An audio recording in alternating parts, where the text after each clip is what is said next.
the day, possibly even spinning out of control. And that, we must be honest, is shocking to us.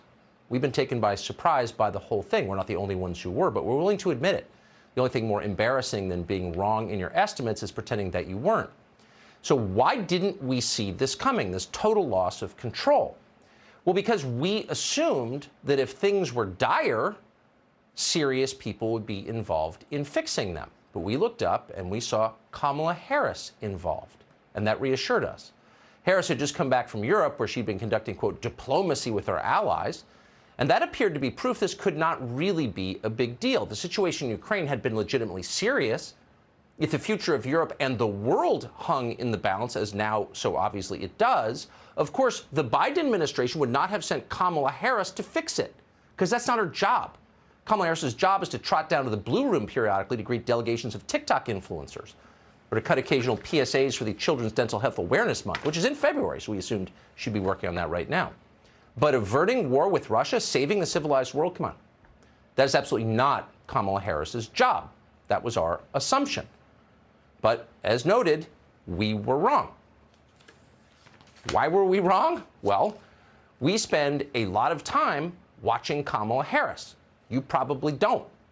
Unless you are a junior producer at MSNBC, you're probably not that familiar with Kamala Harris. We should say, by the way, we didn't underestimate Vladimir Putin, we overestimated Joe Biden. But we knew that once Kamala Harris was involved, it couldn't really be that serious. And we knew that because this is what she's like. It is time for us to do what we have been doing, and that time is every day. Every day it is time for us to agree.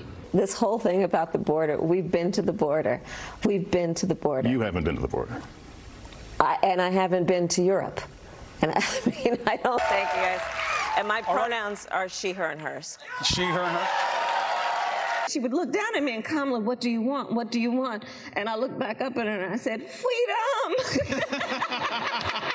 You're going to literally see the craters on the moon with your own eyes. Oh, my goodness. With your own eyes, I'm telling you. We must together work together to see where we are headed, but also see it as a moment, yes, to together. It is the perspective of a woman who grew up a black child in America, who was also a prosecutor, who also has a mother who arrived here at the age of 19 from India, who also, you know, likes hip hop.